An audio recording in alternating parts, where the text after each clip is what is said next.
ये मेमोरी की हर memory register की एड्रेस है। ये एड्रेस हेक्साडेसिमल फॉर्म में है, 000 ये 3FFF।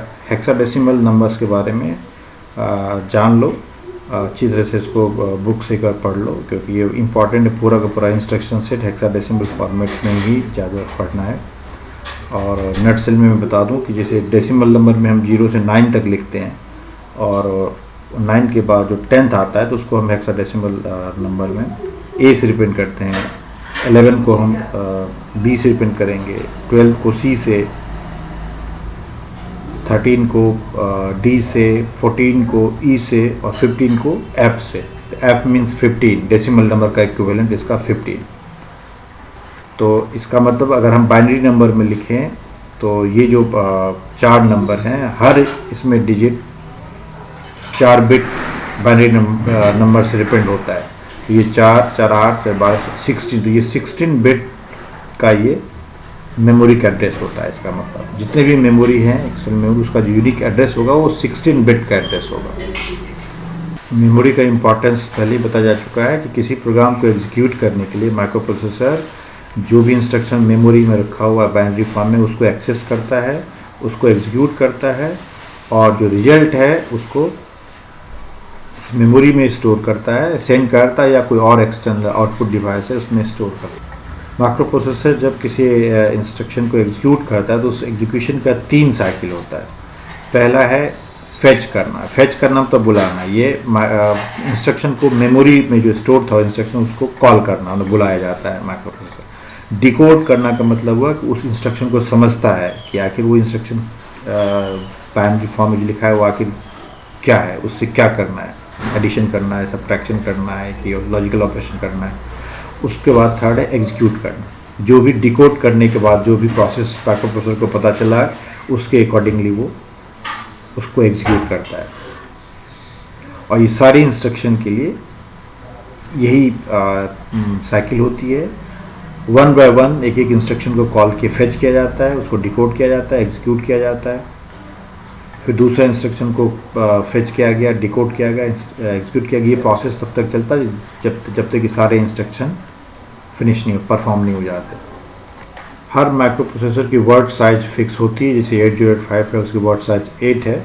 इसका मतलब है 8 बिट माइक्रो प्रोसेसर में जो बिट का जो मैक्सिमम कॉम्बिनेशन हम बना सकते हैं 2 to the power 8, that is 256। इसका मतलब 0 बाइनरी डिजिट का मैक्सिमम 256 कॉम्बिनेशन ही बन सकता है 8085 के लिए। तो इसका मतलब जितने भी इंस्ट्रक्शन होंगे वो मैक्सिमम 256 से ज़्यादा नहीं हो सकते।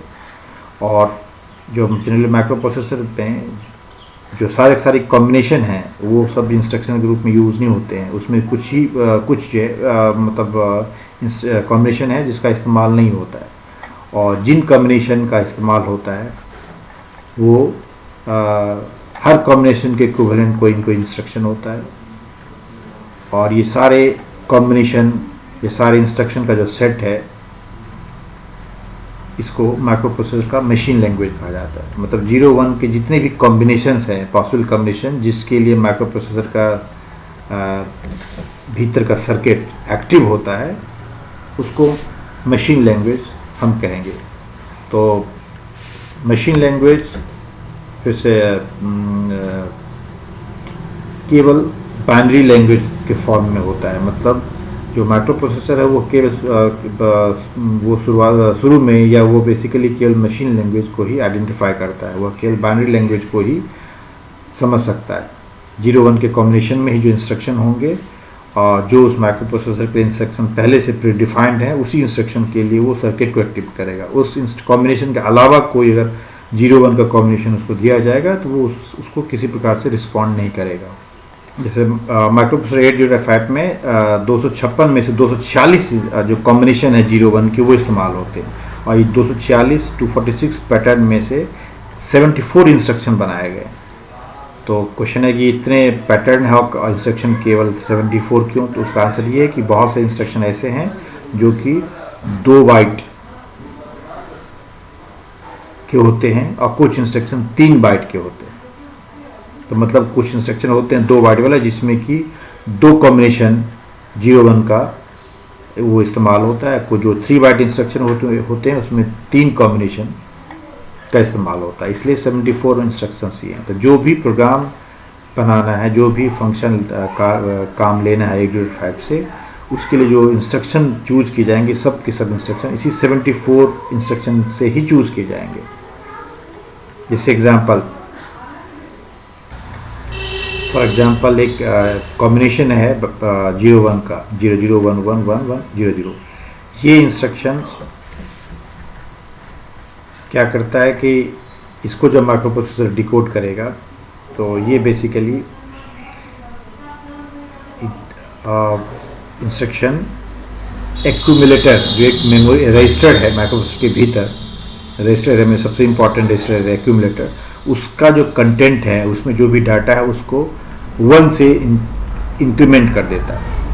ये कॉम्बिनेशन केवल उसी पर्पस के लिए है कि एक्यूमुलेटर जब माइक्रो प्रोसेसर को ये इंस्ट्रक्शन, ये कॉम्बिनेशन 01 का भेजा जाएगा, माइक्रो प्रोसेसर केवल इसके इक्विवेलेंट यही फंक्शन करेगा, एग्जीक्यूट करेगा कि जो एक्यूमुलेटर का जो डाटा है उसको उसमें 1 ऐड कर देगा। और इस इंस्ट्रक्शन को जो कि मशीन लैंग्वेज फॉर्म में लिखा है, बाइनरी नंबर्स के फॉर्म में, उसको हम हेक्साडेसिमल फॉर्म में 3C लिखेंगे। तो ये जो कॉम्बिनेशन है 0011 ये डेसिमल नंबर में 3 है, और ये जो है ये कॉम्बिनेशन इसको निकालेंगे तो ये C आएगा हेक्साडेसिमल नंबर में, तो 3C कॉम्बिनेशन। माइक्रो प्रोसेसर केवल मशीन लैंग्वेज समझता है, दैट इज 01 का ही लैंग्वेज समझता है। जितने भी इंस्ट्रक्शन हैं वो 01 के फॉर्म में ही वो एक्सेप्ट करता है।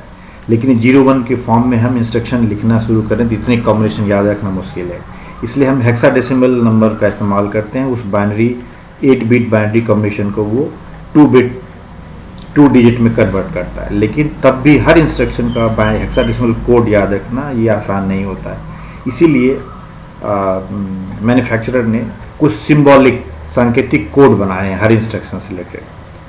वो इंग्लिश लाइक कोड होता है, उसको निमोनिक्स कहा जाता है। निमोनिक्स मतलब इंग्लिश लाइक वर्ड, जिससे कि इंस्ट्रक्शन को याद रखना आसान होता है। जैसे कि मूव AB, मूव MOV, तो इससे पता चल जाता है कि ये डाटा को एक जगह से दूसरी जगह मूव करने से रिलेटेड इंस्ट्रक्शन है। तो इसलिए ये निमोनिक्स को इस्तेमाल करते हैं, तो हम इंस्ट्रक्शन को आराम से जल्दी याद रख सकते हैं। और निमोनिक्स के टर्म में जो हम प्रोग्राम बनाते हैं वो असेंबली लैंग्वेज का पार्ट कहलाता है। जैसे एग्जांपल के लिए ये एक जो अभी हमने बताया था इंक्रीमेंट से रिलेटेड जो मशीन लैंग्वेज प्रोग्राम है, कॉम्बिनेशन है 01 का। ये माइक्रो प्रोसेसर इसको तो इसी बस केवल ये लैंग्वेज समझिएगा क्योंकि बाइनरी फॉर्म में इसका इक्विवेलेंट हम हेक्साडेसिमल में 3C लिखते हैं, और इसी का जो निमोनिक्स है इसको INRA लिखा जाता है। तो ये इसको पढ़ने से ही ये अंदाज़ा लग जाता है कि इंक्रीमेंट का शॉर्ट फॉर्म है, तो ये जरूर एक्यूमुलेटर का जो कंटेंट है उसको इंक्रीमेंट करता है। तो इसका मतलब INRA ये जो लैंग्वेज है, इसको निमोनिक्स है, ये असेंबली लैंग्वेज का पार्ट कहलाएगा और ये मशीन लैंग्वेज है। दूसरा एग्जांपल है कि जैसे ये कॉम्बिनेशन है, इसका इक्विवेलेंट हेक्साडेसिमल में 80 है। ये इंस्ट्रक्शन जब माइक्रो प्रोसेसर को दिया जाता है तो माइक्रो प्रोसेसर इसको जो डिकोड करेगा, वो डिकोड के बाद रिजल्ट ये होगा कि ऐड वो जो प्रोसेसर के भीतर रजिस्टर है A और B, एक्यूमुलेटर और B, उस दोनों के कंटेंट को वो ऐड करता है। तो बेसिकली ये कॉम्बिनेशन उस इंस्ट्रक्शन के लिए है, उस इंस्ट्रक्शन का कोड है जिस इंस्ट्रक्शन में एक्यूमुलेटर के डाटा को रजिस्टर B के डाटा से ऐड किया जाता है, और रिजल्ट जो है वो एक्यूमुलेटर A में ही स्टोर होता है। तो ये कॉम्बिनेशन हेक्साडेसिमल याद करना आसान नहीं है, लेकिन ऐड B अगर हमें बता दिया जाए तो हम समझ सकते हैं कि एडिशन हो रहा है B का, और A यहाँ क्या है लिखना जरूरी नहीं कि एक्यूमुलेटर जितने भी मैथमेटिकल ऑपरेशन है, याद रखना है जितने भी मैथमेटिकल या लॉजिकल ऑपरेशन है सब का रिजल्ट जो है वो एक्यूमुलेटर में स्टोर होता है। मतलब जितने भी मैथमेटिकल जितने भी मैथमेटिकल और लॉजिकल ऑपरेशन है वह